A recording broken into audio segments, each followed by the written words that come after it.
So hey guys, welcome back to the channel. और आज का ये व्लॉग स्टार्ट हुआ है मेरे नॉर्मल स्टडी रूटीन से। ये अभी हो गए थे सुबह के around 2:30 I woke up and then उसके बाद I just completed my international relations के सम पेंडिंग लेक्चर्स बहुत ही स्पीड से ख़त्म कर गई हूँ बिकॉज आईआर है एक ऐसा टॉपिक जो मेरे माइंड में घुसता नहीं है बहुत जल्दी। पता नहीं क्या रीज़न है, but maybe due to the reason because मैं थोड़ा आजकल कंफ्यूज रहती हूँ कि मतलब बेसिक पे फोकस करूँ या करंट अफेयर के साथ कर लूँ। तो ये थोड़ा सा कन्फ्यूज़न ना हर एक एस्पिरेंट के साथ रहते हैं। Same is going on with me. ये बस कंप्लीट कर लिया है मैंने एंड देन इसके बाद मैं जो है एक और स्लॉट लगाऊंगी। टेक्निकली सुबह सुबह मैं 4:30 से 5 घंटे का स्लॉट लेती हूँ। बीच में 2-3 मिनट 5 मिनट का ब्रेक हो जाता है। ब्रेक वही बस गिम्बल के साथ थोड़ी मस्ती कर लिया और मैंने अपने लिए थोड़ी सी चाय बना ली थी। तो ये मैंने ऑलरेडी चाय प्रिपेयर कर लिया था and then I started my study session.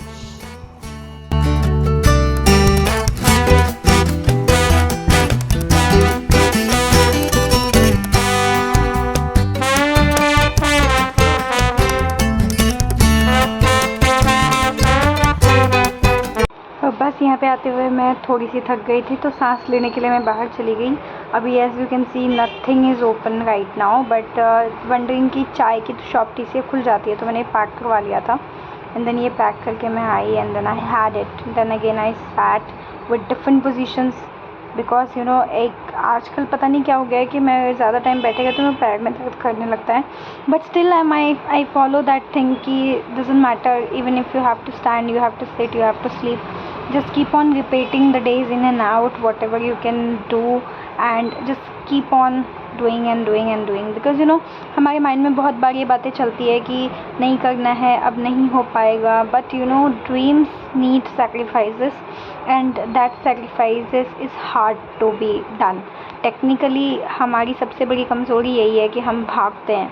तो यहाँ पे मैंने इतना ज़्यादा लिख दिया था कि मेरा हाथ देख रहे हो, ये यहाँ पे मैं आपको दिखाती हूँ, ये वाला जो पार्ट है ना यहाँ पे सूज गया है पूरा का पूरा। तो that is the case but still I am writing.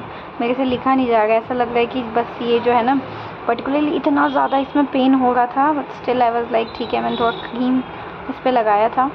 Then उसके बाद मैं चली गई थी, ये हो गए थे अराउंड 7:45 के आसपास। Then I went for my normal bath routine.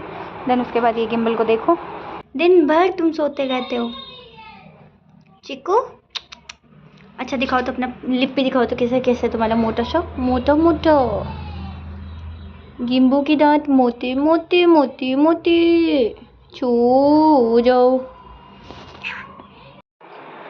और यहाँ पे मैंने बना ली थी अपने लिए चाय और अब मैं बैठूँगी। लेकिन बैठते बैठते मुझे ख्याल आया कि खाना भी बनाना है बिकॉज अभी दीदी काम पे नहीं आती है तो मुझे खुद से बनाना पड़ता है। कुछ इश्यूज़ हो गए थे so that is the case. ये कुछ वेजिटेबल्स मैंने कल रात को ही काट के रखी थी तो यहाँ पे मैंने ये दाल चढ़ा दी थी राइट। तो ये दाल मैं गिम्बल के लिए चढ़ा रही हूँ। देन यहाँ पे मैंने डाल दिए थे सारे, पहले लहसुन, ऑनियन, देन कॉर्न्स वगैरह जितने वेजिटेबल्स थे वो, शेजवान सॉसेस एंड ऑल। थोड़ा सा लास्ट में एग डाल दिया था एंड या वो so called fried rice is ready. बिल्कुल ही बेकार बना था, नमक ज़्यादा हो गया but whatever it is. And then I came again for my slot. तो यहाँ पे मैं पॉलिटी रिवाइज कर ली थी। तो ये कंप्लीट करने के बाद फिर जो है मैं 4 घंटे गायब थी because obviously I went for teaching and then I came back. तो मैंने ब्रेड और पनीर की भुर्जी बनाई और ये देखो गिम्बल को। अरे बेड के पीछे क्यों छुपे हो गिम्बल, मेरा सोना सुंदर, मेरा छोटा सा बंदर। तो इस बड़ी सी बस्ती में बस मैं और गिम्बो ही हैं जो एक दूसरे के साथ रहते हैं और इसकी मस्तियाँ चलती रहती हैं। मैं जब भी बोर होती हूँ बस इसको तंग करना स्टार्ट कर देती हूँ। So that's all for today guys, thank you so much for watching, love you all.